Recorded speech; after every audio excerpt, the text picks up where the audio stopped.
बिस्मिल्लाहिर्रहमानिर्रहीम। अस्सलामुअलैकुम and welcome back to my channel. आज का हमारा टॉपिक है लेक इकोसिस्टम। इसमें मैं बताऊंगी कि इकोसिस्टम क्या होता है, लेक क्या होती है, और फिर जो लेक्स में स्ट्रेटिफिकेशंस बनती हैं वो कौन कौन सी हैं, और फिर जो थर्मल स्ट्रेटिफिकेशंस होती हैं वो कौन कौन सी हैं। सबसे पहले अगर बात की जाए इकोसिस्टम की कि इकोसिस्टम क्या है।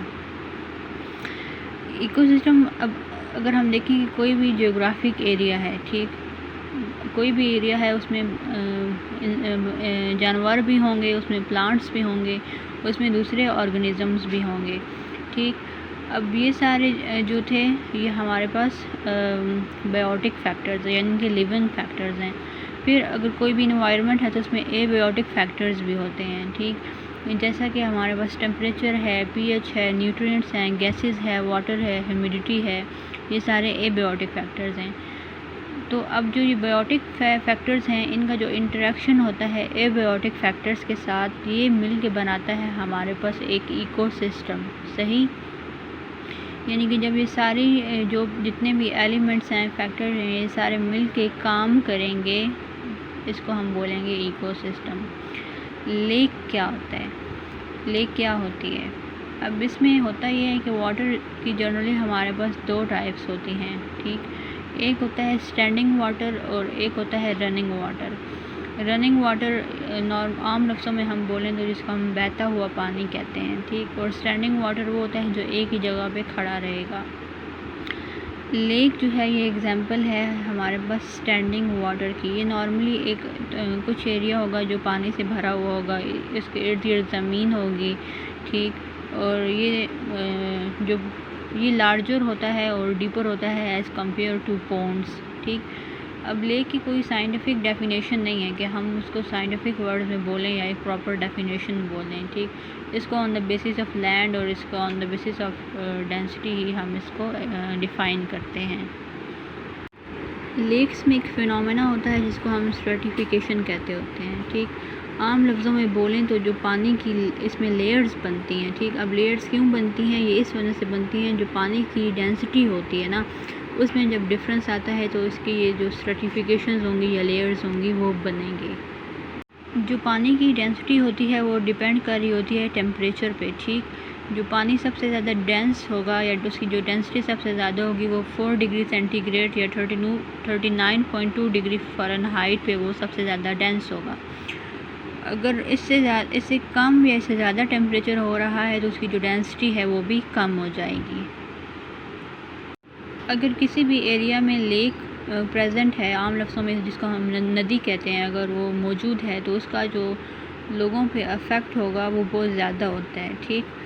अब जैसे लेक्स कौन सी होती हैं, वो जो हमारे पास क्लाइमेट होता है और वेदर होगा उसको कंट्रोल करते हैं।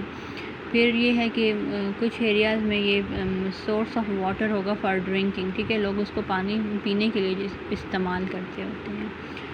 फिर ये होगा कि रिक्रिएशन एक्टिविटीज़ इसकी वजह से होती हैं, लोग घूमने फिरने आते हैं लेक्स पे। लेक्स का जो टोटल एरिया जिन्होंने लेक्स ने कवर किया हुआ है वो हमारे पास तकरीबन 1.8% है, यानी कि पूरी जितनी भी अर्थ सरफेस है उसके ऊपर 1.8% हमारे पास लेक्स हैं। लेक्स को हम क्लासीफाई करते हैं on the basis of their productivity, यानी कि कोई भी अगर लेक है वो कितनी प्रोडक्टिव है, ठीक। उसमें 4 क्लासिफिकेशन आती हैं। पहली है ओलिगोट्रॉफिक, दूसरी है यूट्रॉफिक, तीसरी मीज़ोट्रॉफिक एंड हाइपर यूट्रॉफिक। अब सबसे पहले जो ओलिगोट्रॉफिक लेक्स होते हैं इनमें क्या होता है कि इनकी लो प्रोडक्टिविटी होती है, ठीक, और ये गहरी भी होंगी। अब इन सारी जो क्लासिफिकेशन है इनमें हम यही बताएंगे कि इसमें जो लेयर है वो कितनी गहरी है, उसमें कौन से ऑर्गेनिजम्स प्रेजेंट हैं, कौन से प्लांट्स प्रेजेंट हैं, ठीक। अच्छा, ओलिगोट्रॉफिक में ये हो गया कि इसकी लो प्रोडक्टिविटी होती है और ये डीप होती हैं, और ये इसमें ये सबसे ज़्यादा क्लियर जो लेयर होगी ये ओलिगोट्रॉफिक ही होंगे, और इसमें जो एक्वेटिक प्लांट होते हैं वो ग्रो कर रहे होंगे। इसमें डिज़ोल्व ऑक्सीजन जो होती है वो प्रेजेंट होगी, और इसमें ये होता है कि ये जो कोल्ड वाटर फिशेस होंगी, जो ठंडे पानी में फिशेस रहती होती हैं, ये उनको सपोर्ट करेंगे। फिर है यूट्रॉफिक लेक्स। यूट्रॉफिक लेक्स जो सी होंगी ये टर्बिड होती हैं, यानी कि इतनी ज़्यादा ये क्लियर नहीं होंगी। और इसमें भी बहुत ज़्यादा एक्वाटिक जो प्लांट्स होंगे उनकी ग्रोथ हो रही होती है। और जो यूट्रॉफिक होगी हमारे पास, इसमें ये होता है कि जो डिज़ोल्व ऑक्सीजन होगी या तो बिल्कुल होगी ही नहीं, अगर होगी भी तो बिल्कुल थोड़ी मकदार में मौजूद होगी। तो इसकी वजह से जो ये लेक्स होती हैं, ये जो वार्म वाटर फिशेस होती हैं उनको सपोर्ट करती हैं। ओलिगोथी जो सी वो कोल्ड वाटर फिशेस को सपोर्ट करती हैं, और जो यूट्रॉफिक हैं ये वार्म वाटर फिशेस को सपोर्ट करेंगी। फिर आती है मीज़ोट्रॉफिक। मीज़ोट्रॉफिक में ये होता है कि ऐसी लेक्स जो इन दोनों क्लासिफिकेशन के इन बिटवीन आ रहा होगा उसको हम मीज़ोट्रॉफिक कहेंगे।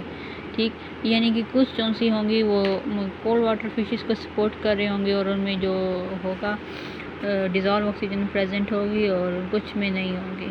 ठीक, यानी कि दोनों की जो प्रॉपर्टीज़ होंगी वो इन मीज़ोट्रॉफिक में होंगी।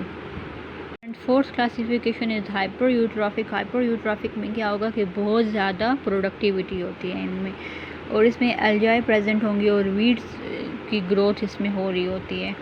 ठीक, अब ये प्रोडक्टिविटी की बेसिस पे इन चारों की क्लासिफिकेशन हो गई।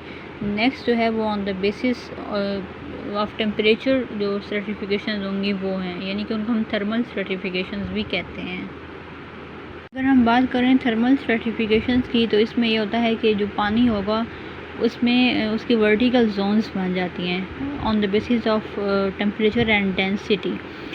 ये हो गया, और ये बहुत कॉमन है टेम्परेट लेक्स में, यानी कि जो टेम्परेट लेक्स होती हैं उसमें थर्मल स्ट्रेटिफिकेशन का जो फिनोमेना होता है ये बहुत ज़्यादा होता है। अब थर्मल स्ट्रेटिफिकेशन में ये होता है कि विंटर में जो लेक्स होंगी उनकी जो लेयर्स होंगी वो डिफरेंट होंगी, स्प्रिंग में डिफरेंट होंगी, समर में डिफरेंट, ऑटम में डिफरेंट होंगी। विंटर में क्या होगा कि जो सबसे सरफेस जो लेयर होगी ना उसका सबसे ज़्यादा ठंडा पानी होगा। ठीक, और उसका टेम्परेचर होगा 0 डिग्री सेंटीग्रेड, यानी कि बर्फ़ होगी वहाँ पे टोटली, और वो सरफेस पे फ्लोट कर रही होगी। फिर जैसे हम नीचे गहराई में जाएंगे तो जो पानी होगा वो गर्म होगा और ज़्यादा डेंस होगा, और सबसे जब हम लेक की बॉटम पे चले जाएंगे तो जो वहाँ पे टेम्परेचर होगा वो 4 डिग्री सेंटीग्रेड होगा। सेकंड है स्प्रिंग। स्प्रिंग में क्या होगा कि जो सरफेस पे जो बर्फ़ जमा हुई थी ठीक 0 डिग्री सेंटीग्रेड पे वो मेल्ट कर जाती है, और टेम्परेचर जो होगा वो 4 डिग्री सेंटीग्रेड होगा। ठीक, और इस पॉइंट पे क्या होगा कि जो वाटर होगा वो आइसोथर्मल होगा, और यानी कि जो पानी होगा उसका टेम्परेचर और डेंसिटी ओवरऑल जो वो बिल्कुल बराबर हो जाएगा, यानी कि यूनिफॉर्म टेम्परेचर एंड डेंसिटी होगा। फिर इसमें ये होता है कि इधर पानी के साथ जो एयर होगी उसकी मिक्सिंग होती है, और जो फिर ऑक्सीजन एंड न्यूट्रिएंट्स होंगे वो क्या करेंगे, डिज़ोल्व कर जाते हैं इन द बॉटम, और इस पूरे फिनोमेनन को कहा जाता है स्प्रिंग ओवरटर्न। ठीक, यानी कि जब पानी के साथ सारे एयर और न्यूट्रिएंट्स और ऑक्सीजन की मिक्सिंग होगी, इसको हम कहते हैं स्प्रिंग ओवरटर्न। और ताकि इसमें फिर ये होता है कि जो न्यूट्रिएंट्स वगैरह हैं और जो एयर है वो in the form of oxygen जो लेक में ऑर्गेनिजम्स हैं वो उसको यूज़ कर सकें। Then we come towards summer. Summer में क्या होगा कि जो पानी होगा वो बहुत ज़्यादा क्लियर होता है, और फोटोसिंथेसिस जो सी होती है वो भी होती है। लेकिन इसमें होता क्या है कि जो ऑक्सीजन होगी वो बहुत उसकी शॉर्टेज हो जाएगी, क्योंकि जो डिकम्पोजर्स होंगे ना, बैक्टीरियल डिकम्पोजर्स प्रेजेंट होते हैं लेक्स में, वो क्या करेंगे, उनकी जो बायोलॉजिकल ऑक्सीजन डिमांड होती है, यानी कि उनको जो ऑक्सीजन चाहिए होती है अपना प्रोसेस करने के लिए, वो बहुत ज़्यादा बढ़ जाती है। ठीक, तो उसकी वजह से क्या होगा कि जो फोटोसिंथेटिक एक्टिविटी होती है वो भी कम हो जाती है, और जो फिर डेंसिटी डिफरेंसेस होंगे उसकी वजह से जो मिक्सिंग होती है एयर की पानी के साथ वो बहुत ही कम हो जाती है।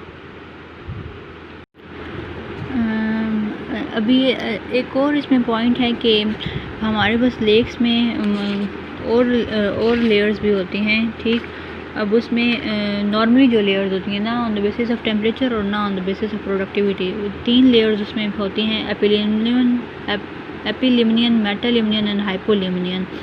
ठीक, इनकी एक्सप्लेनेशन मैं बाद में दूंगी, लेकिन अभी सिर्फ इतना ये है कि एपिलिमिनियन जो होती है वो टॉप लेयर होगी, मेटालिमिनियन मिडल, और हाइपोलिमिनियन बिल्कुल जो नीचे वाली लेयर होगी। तो समर में जो ऑक्सीजन डिप्लीशन होती है वो हाइपोलिमिनियन में ही होती है। Next come towards autumn. तो ऑटम में क्या होता है कि जो सरफेस वाटर होगा, यानी कि जो एल्यूमिनियम का वाटर होगा ना वो बिल्कुल ठंडा हो जाता है। और वो ठंडा क्यों हो जाता है? दो प्रोसेस की वजह से होता है, कंडक्शन की वजह से और एवेपोरेशन की वजह से। जो टेम्परेचर होगा ऑटम में वो यूनिफॉर्म होगा टॉप से बॉटम से लेकर, और फिर वही विंड की मिक्सिंग होगी वाटर के साथ, न्यूट्रिएंट्स एंड ऑक्सीजन डिज़ोल्व होगा और इस फिनोमेना को कहा जाता है फॉल ओवर टर्न।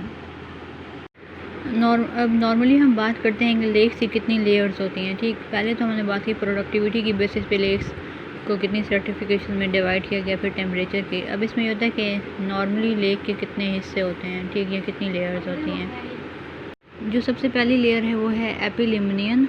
अब इसमें क्या होता है कि जो सबसे अपर मोस्ट लेयर होगी इसको हम एपिलिमिनियन कहते हैं। ये सबसे ज़्यादा वार्मेस्ट लेयर होती है, इसकी जो पीएच है वो भी सबसे ज़्यादा होती है, इसमें जो डिज़ोल्व ऑक्सीजन प्रेजेंट होती है वो भी सबसे ज़्यादा होगी। तो क्योंकि ये सरफेस पे होगी तो जो विंड के साथ मिक्सिंग होगी वो सबसे ज़्यादा इसी लेयर में होती है। दूसरी है हमारे पास मेटालिमिनियन। मेटालिमिनियन जो मिडल लेयर होती है या मिडल जोन होती है उसको मेटालिमिनियन कहते होते हैं, ठीक। और फिर इसमें ये होता है कि ये थिन लेयर हमारे पास होती है, और जो सबसे ज़्यादा टेम्परेचर चेंजेस आते हैं वो भी इसी लेयर में आएंगे, यानी कि मेटालिमिनियन में। थर्ड लेयर होती है हाइपोलिमिनियन। ये सबसे जो लास्ट या डीपेस्ट लेयर होगी उसको हम हाइपोलिमिनियन कहते हैं, और ये कोल्डेस्ट जोन होती है, ठीक। और समर्स में ये सबसे ज़्यादा कोल्डेस्ट होती है और विंटर में ये सबसे ज़्यादा वार्मर होगी। और इसमें ये होगा कि जो मिक्सिंग होगी, हाँ, जो विंड के साथ मिक्सिंग होती है, जैसे हमने पीछे बात की थी spring turn over and over turn and fall over turn, वो इसमें कंपैरेटिवली जो होगा वो कम होगा। और इसमें जो डिज़ोल्व ऑक्सीजन होगी वो भी बहुत कम प्रेजेंट होती है। ये था हमारा आज का टॉपिक। वीडियो पसंद आए तो उसको लाइक और शेयर ज़रूर कीजिएगा। अल्लाह हाफिज़।